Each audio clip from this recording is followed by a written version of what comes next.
Welcome. I'm Kristina Stanley, CEO of Fictionary, coming to you from the Winterland of Canada. Today, we're here to talk about the writer's journey. And we have with us, all the way from Los Angeles, California, writer and director Skinner Myers, and from Tenerife, Spain, CEO of First Editing, JoEllen Taylor. So I'll just get you guys to say a quick hello. Hello, everyone out there. Thank you for tuning in. Happy to be here. Oh, very excited. All right, so before we begin, I'd like to tell you a little bit about Skinner. So Skinner is an award-winning filmmaker, director, directing short and feature-length films, and he's now a novelist. While studying film at USC of Cinematic Arts, Skinner wrote and directed 4 short films.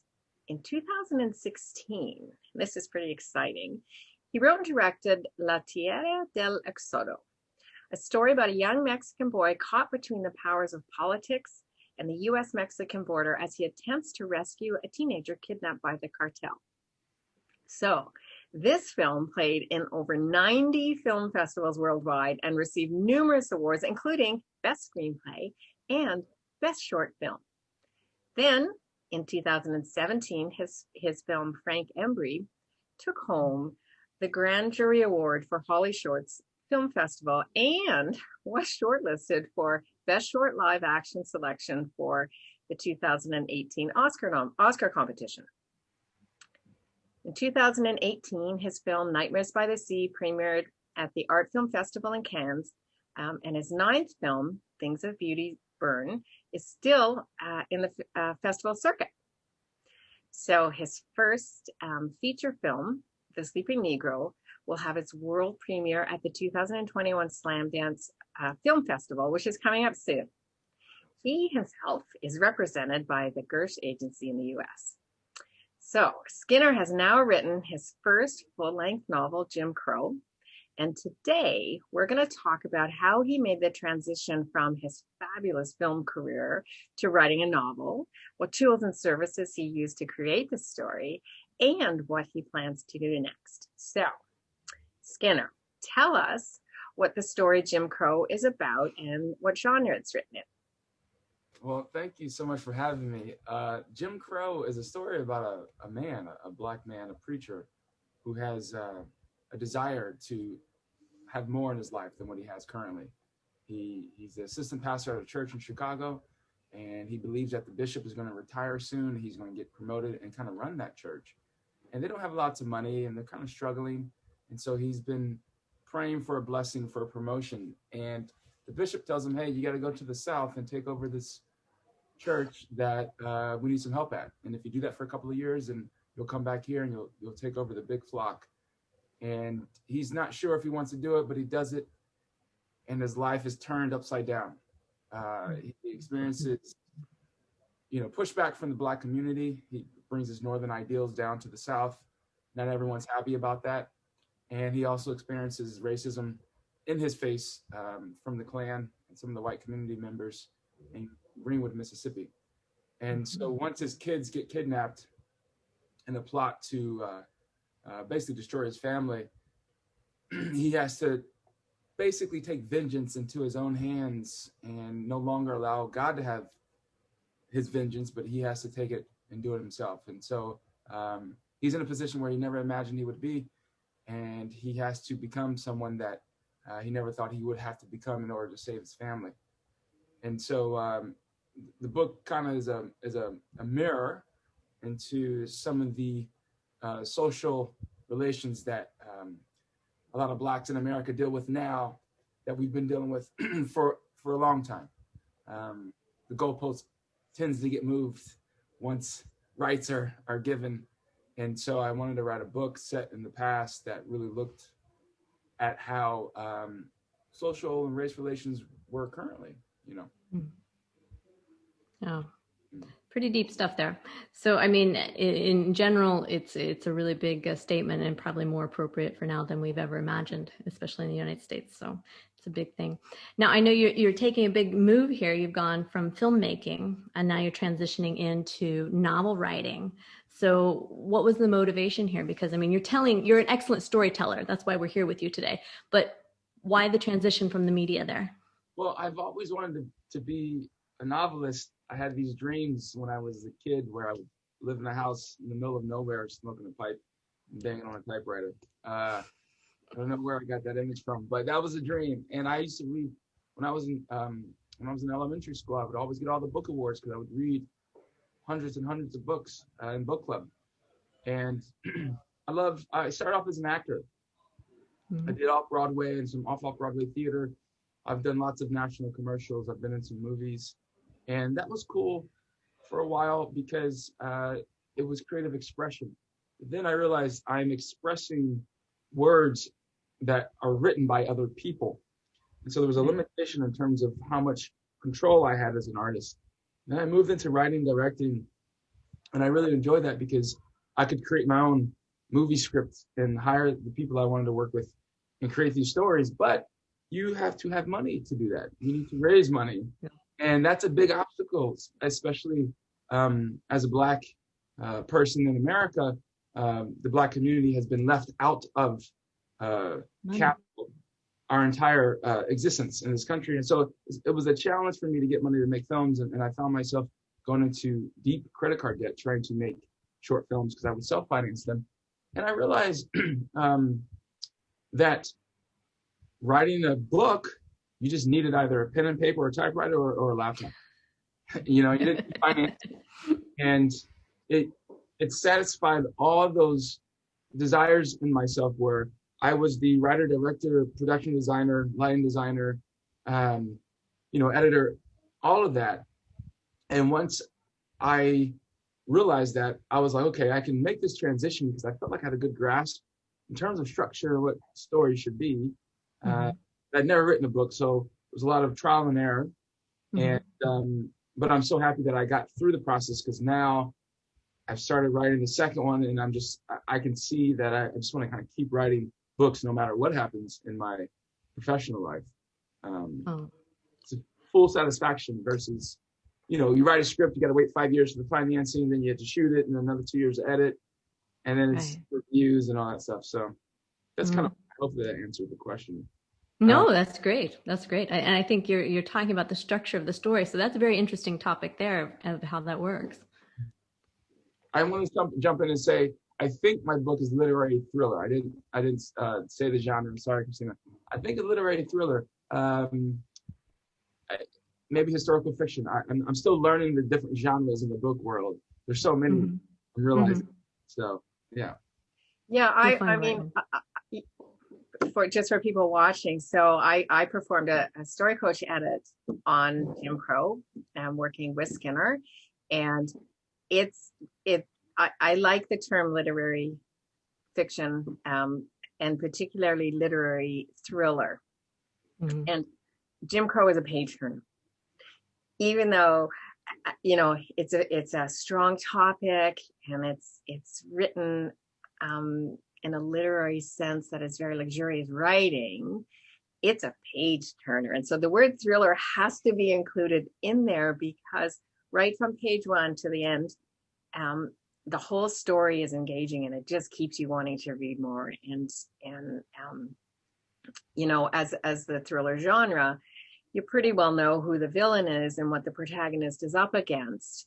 And so it's not a surprise like a murder mystery where you don't know who did it going through this story because of the historical aspect to it and what really happened to people.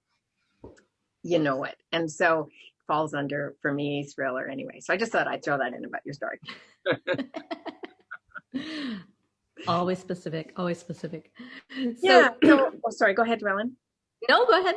Okay. I was going to go ask, so obviously, Skinner, you like to use tools to help you work. And we know that you use Fictionary StoryTeller to actually self-edit your story. So maybe you could talk a little bit about what interested you in that and how that helped you. Yes, for sure. So I remember after it took me about 15 months to write the first draft, which it was a brutal process because, you get 30,000 words in, you're just like, this sucks. I don't know what I'm doing. Where am I in the story? I just kept going back to the beginning and I'd forgotten what I wrote. And it was it was so bad. And I remember just Googling, you know, editing, like, how do you edit a book? Because, you know, it was so much for me. And somehow I came across Fictionary, and I was like, oh man, this is really cool. And I looked at the website, I watched all the videos, I signed up immediately. And what I really, and I started telling one of my writing partners for TV, he's a novelist, and I was telling him about it. I was telling everyone about it, because the way it just kind of breaks down what you're doing, chapter, characters.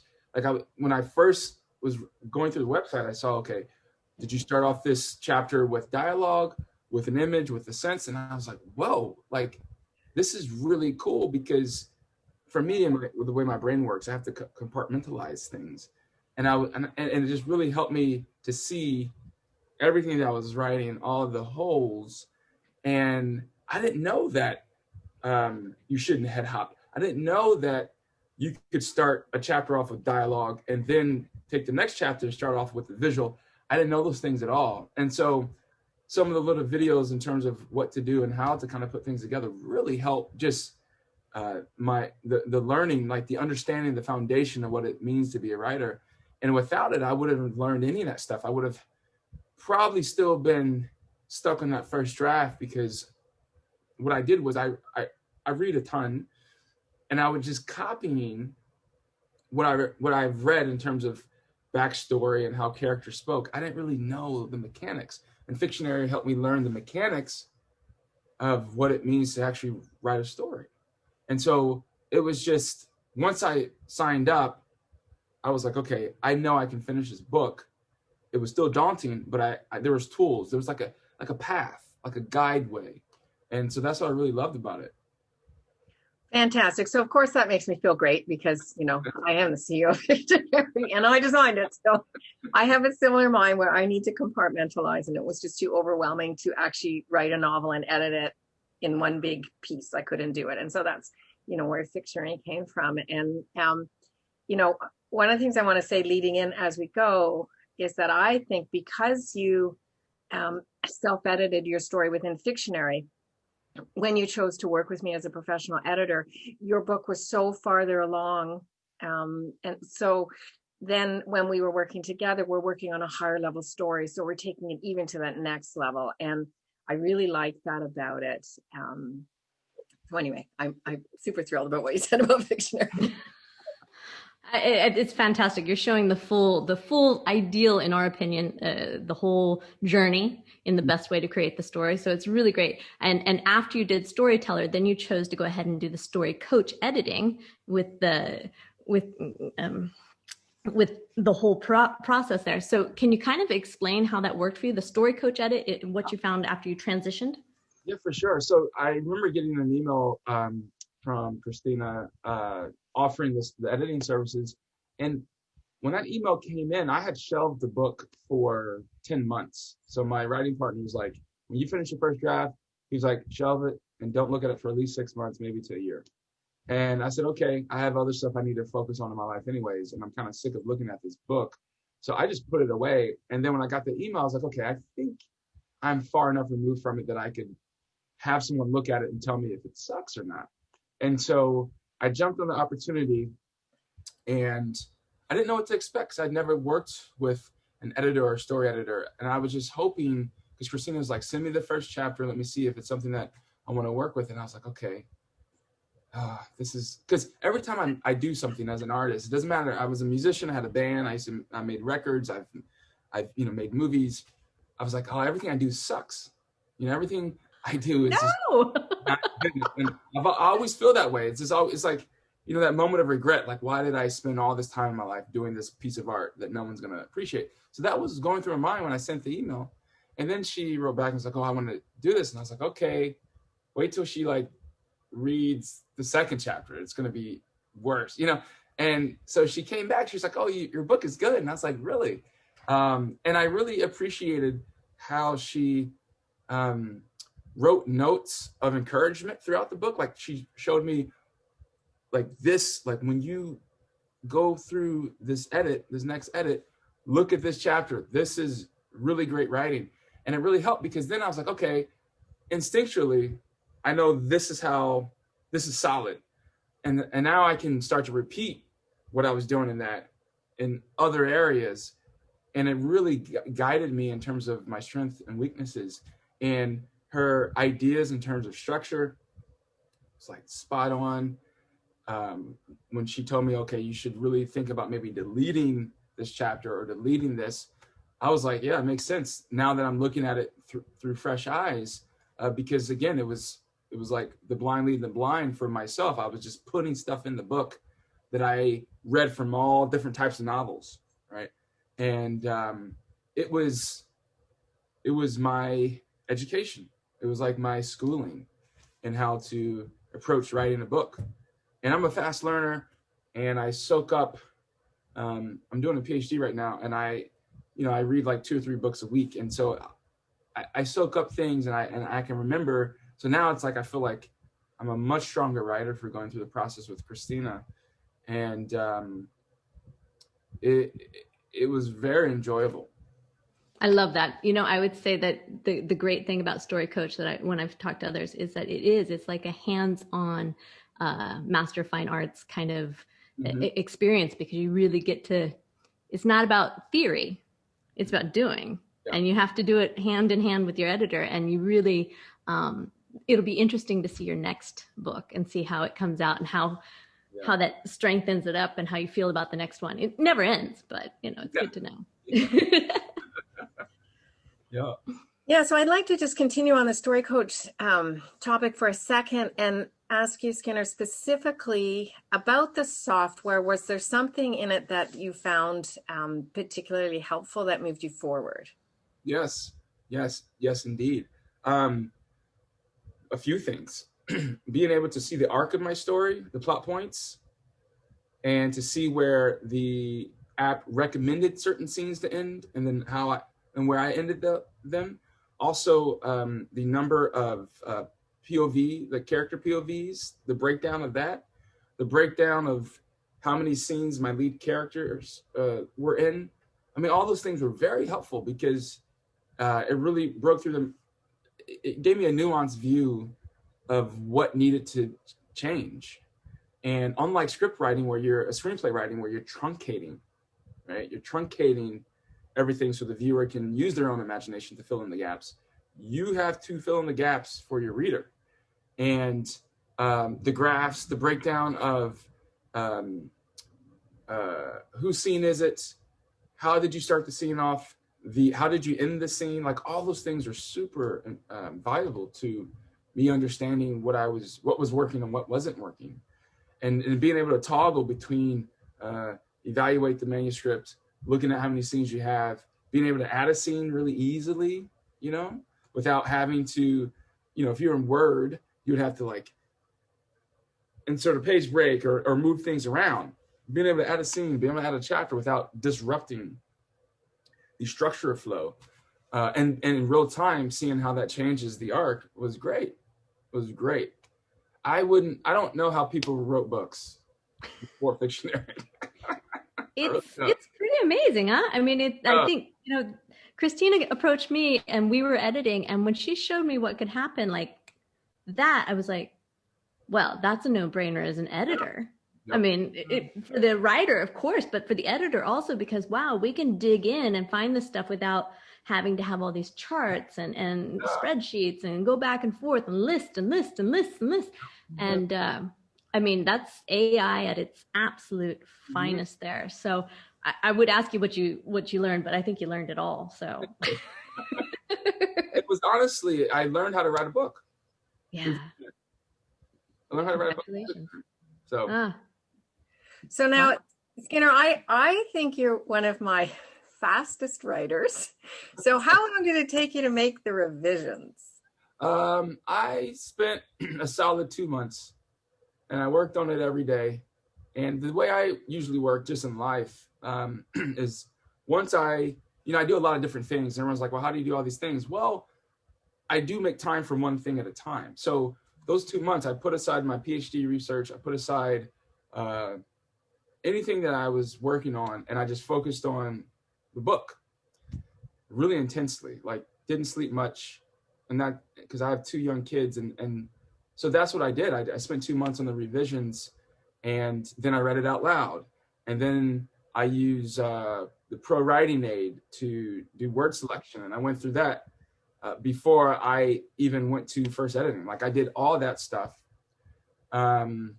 because I could finally see the book coming together, and I was like, all right, if I can just get this done before the end of the year, because I knew this year was going to be busy for me, just with the movie and with PhD, and then I teach I'm teaching online for the university where I teach at. This is my office where I live.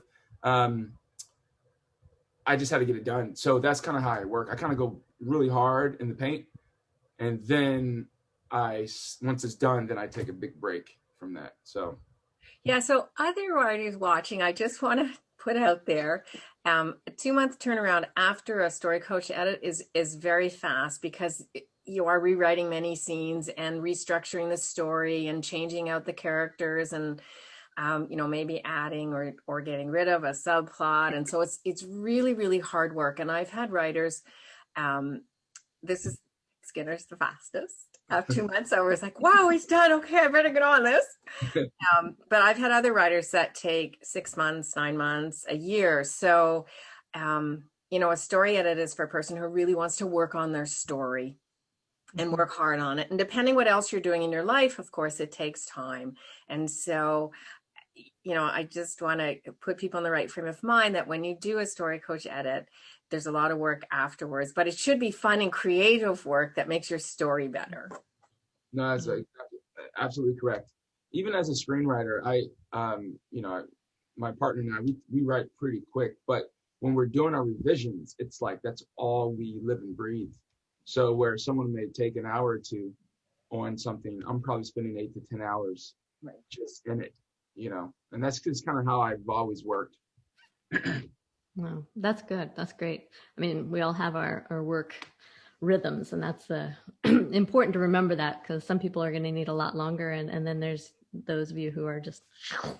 So after you finished your story coach edit, then you're going down this process, and editing is kind of circular. It goes back and forth. You think you're done, then you regress, and you go forward, and you regress, and you go round and round and round. And like you mentioned, you worked with Pro Writing Aid, which is excellent to have the whole time. We use that as one of our professional editing tools, the same as we do with Fictionary. So what did you learn from the copy edit or the line edit and copy edit after you finished with Kristina?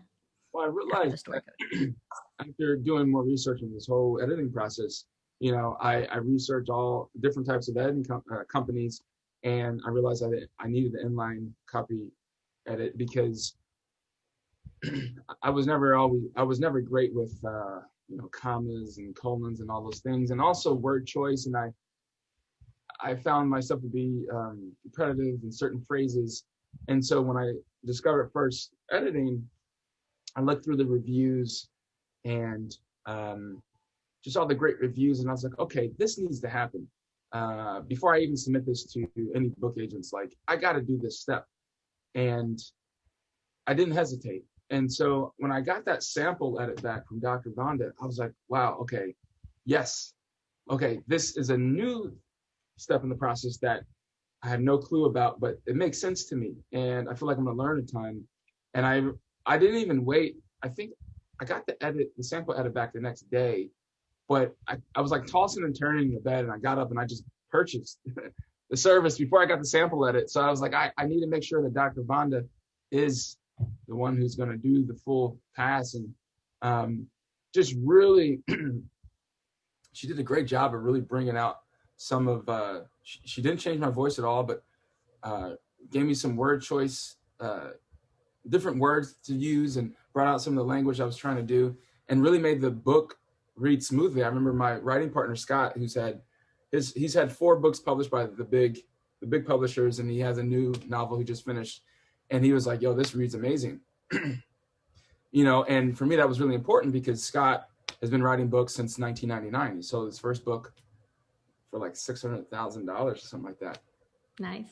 Back when you could, get that type of money, I guess, for books into movies. Made into a movie. But yeah, he was a very, just a well-versed writer. And so his feedback was really important because it's one thing to have friends read it and be like, oh, this is amazing, but they don't read novels, but they just champion you as a friend. But it was good to get some feedback like that, like, oh, this reads so smoothly. And that was because really Dr. Vonda did a great job of, and some of the notes, like, there were some inconsistencies that I had, just where, I had World War II in there, and she was like, well, obviously the book's in 1932, so it was World War I was referred as the Great War, so she really like kind of just made sure historically it was consistent, because you get caught up in the writing and you start putting stuff in there that's modern, and you're like, wait a minute, that probably wouldn't have happened like that back then. So she was great for that as well. Oh, thank you. I'm so glad you had that experience, because I mean, it really is interesting to see the difference from a story edit where it's big and it's high level, it's structural, it's moving you around and getting those, your conflict and your resolution and your story arc and all that arranged. But then when you come into that line edit and just making sure it all is cohesive, that it's all flowing, and that, we're not missing those small details that we didn't have to look at. We didn't look at that when we were on the higher level. Now we're just going to pick in and you go, oh, okay, wow, okay. So that's great. I'm glad you've seen that experience, and it's nice to hear it voiced. Often we're so far in there, we forget what it sounds like. Yeah, that's right. That's what we do. And it's really important for a writer to understand the differences between a story edit and a copy edit. And also when they are looking to hire an editor. So I focus on story, and there's two reasons I don't copy edit. One is when I'm editing a story, I need my entire focus to be on the story. I can't be thinking about, oh, is that comma right? Or wait, those quotes aren't in the right place, or there could be a better word. For me, I think, the writer has hired me to look at their story. And so I think they deserve my full attention on their story. And that's the feedback I give. I do point out some copy editing things. If there's a consistent error, I don't fix everyone. I just point out, look, you got to fix this, go all the way through and do it on your own. Or if something's confusing because of the wording, things that would actually impact the reader's understanding of the story. But that's it. And the other reason I don't like to copy edit while I'm story editing is that the writer will now go away and make a whole bunch of changes. And so the copy editing is wasted time. So now they've paid me for a whole bunch of stuff they're not going to use. That's no good either. So I really resist copy editing. And I'm also not trained in copy editing. I'm fairly okay. I'm okay at it, but I'm not trained in it. So I love it when my writers go, okay, I'm going to find a copy editor. I go, fantastic. On my plate. And go to someone who has the experience and has been trained and knows how to do it. And I would never have picked out the World War II timing thing of what it was called. It's not something that is within my skill set. And so it's really important for writers to understand that the process that you've gone through is of learning it yourself, then having a professional story edit, then having a professional copy edit is going to make the best book that you possibly can before you put it out to the world. So it's really heartwarming to me to see that you've taken it so seriously and gone through. And it's also fun for us when we're taking it seriously that the writer is too, which sounds funny, but it's really satisfying when the whole thing comes together and this great story appears out at the end. Yeah. I love it. Yeah, so I want to take a little jump to a different topic. And I was hoping you could tell us a little bit more about your films. And since Jim Crow isn't published yet, but it will be, maybe you could tell us a little about your films and where people can find them so they can see what kind of stories you're doing. Yeah, for sure. Well, I will just say my first, my narrative feature, The Sleeping Negro, it premieres February 12th at the Slamdance Film Festival. So you can go to slamdance.com, get a festival pass for $10, and that gives you access for the two-week festival where you can watch all the shorts, all the features, all the talkbacks, all the Q&As and all that. And we're gonna hopefully be playing more festivals with the pandemic, probably virtual festivals, but we'll take it overseas. And so that's where you can definitely see that feature. My shorts, you can go to skinnermyers.com, and I have all my shorts listed on my personal website. I tend to make films that deal with themes of race and religion, and essentially race and religion, because I'm the oldest of 6 kids. My dad was a preacher but also a musician. My mom was an artist. And so those are the things that really influenced me as a young kid. And so I always try to, we live in a very binary world. And so I try to always look beyond the 2 binary positions that, that are usually only offered to us in terms of, and that's what I'm doing with the PhD that I'm trying, the research I'm looking at. It's, there's more nuance to life and how people think and how we should think. And I feel that I try to focus on the nuance in the films that I make. And it's all from personal experiences that I've gone through, because that's what I know. And there's a few more. I probably have about 4 or 5 more films that I really, really want to make. And then after that, I don't know if I want to keep making films. It's not something that it's something that I feel like I have to do forever. But one of my favorite filmmakers, Bill Attar, he stopped making features in 2013 after the Touring Horse, because he said, after 30 years of making features, I have nothing else to say. I've said everything. And I really respected that, because he's still making documentaries, but in terms of narratives, for me, it's not about making money. It's not profitability or capitalism. It's I have specific things I want to say through the medium of film, and when I'm done with those things, I'm going to move on and do something else with my life. So that's kind of how I see it. I don't know if I'll be a filmmaker forever, but there's still a few more things I want to get off my chest. Yeah, and that's really interesting, because your stories definitely have a theme. And what I really like about them is they do have a theme, but they're about people that you feel like you get to know and love, or maybe the opposite of love, and you don't love them. But they're really engaging, because there's a strong theme about people who feel real, and you feel like you can at least imagine what they went through. And often when you read, your adrenaline is going, and you feel frightened, and you think, okay, you can read this. It's, a bit scary, but all right. But I do really like that your stories are all about people who feel like real people. Mm-hmm. Yeah. Thank you. Yeah. I try to, it's like, I don't try to judge any of my characters. I just try to present them for who they are. We're all a product of our environment. And, being a Black person in America, I believe in generational trauma that's passed on through the DNA, right? And so Dr. Joy DeGruy wrote a great book called Post-Traumatic Slave Syndrome, which talks about that just from a psychological level, where there's a reason why, I may apologize for things my son does, is because, when my ancestors were slaves, they were afraid of their children being ripped from them. During Jim Crow, you're a kid looking at the wrong person could mean death. So you have these safety mechanisms, and they have been passed on. And so, I try not to judge anyone, and just show, like, because of how things were created in our environment, this is why people are like they are. It doesn't mean I'm excusing their behavior, but we have to really address the problem, right, of society, versus using Band-Aids to cover up these hard discussions, because without it, we're never going to advance as a society. And that's all I'm trying to do, is like have these real conversations, not, put them off into left or right or whatever, because that's all just a distraction.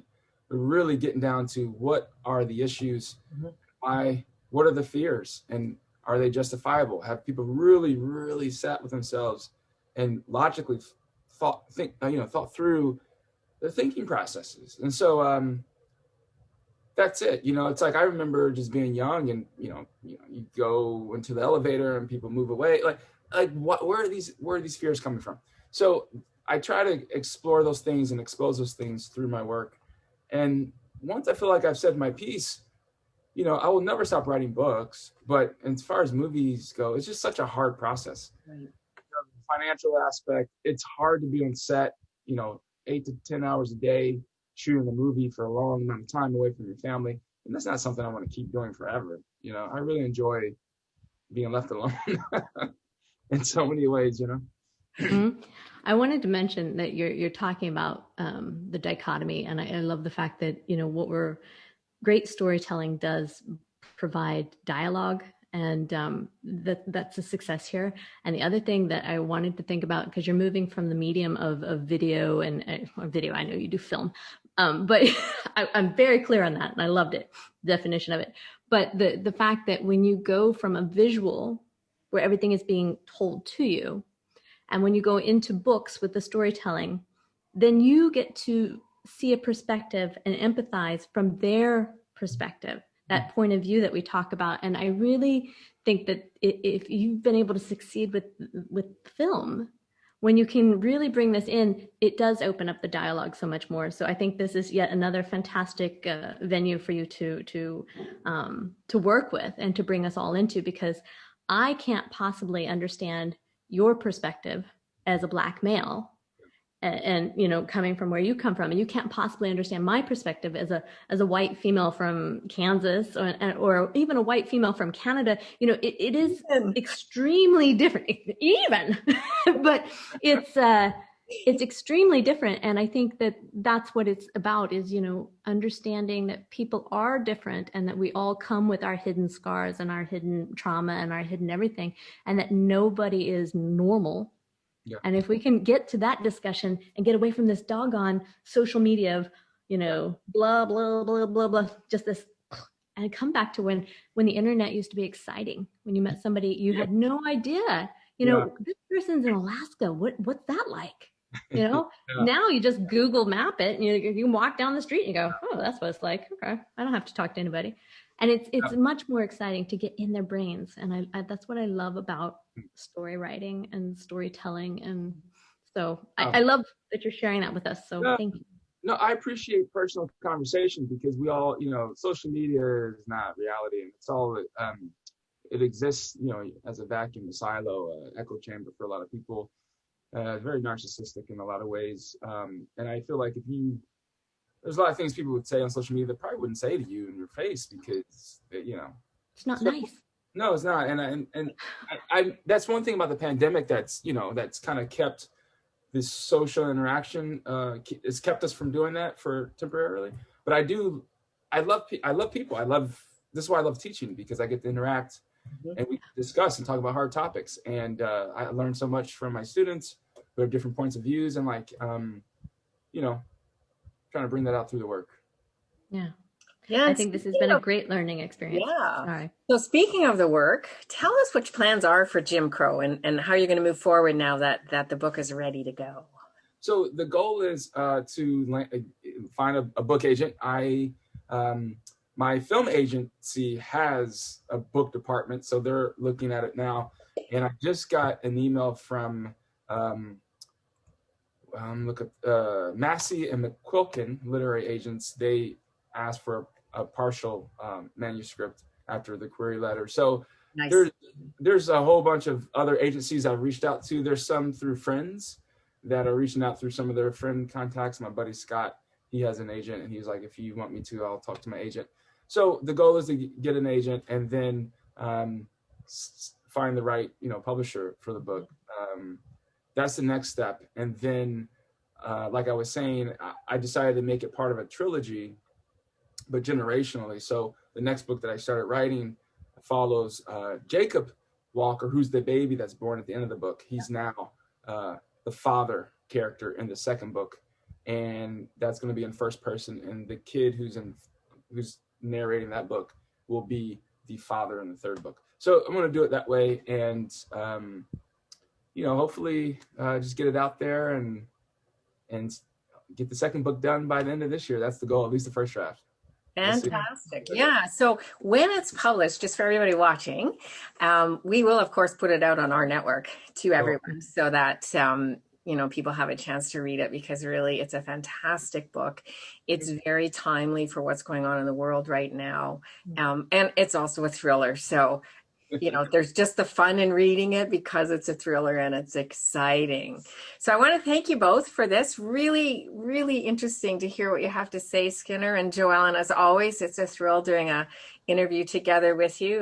It's always more fun when we can challenge a person from both of us instead of just me. So that's really nice. So thank you both for being here. Yeah, thank you for having me. I really appreciate it to you both. Thank you. Thank you, and best of luck. Thank you so much.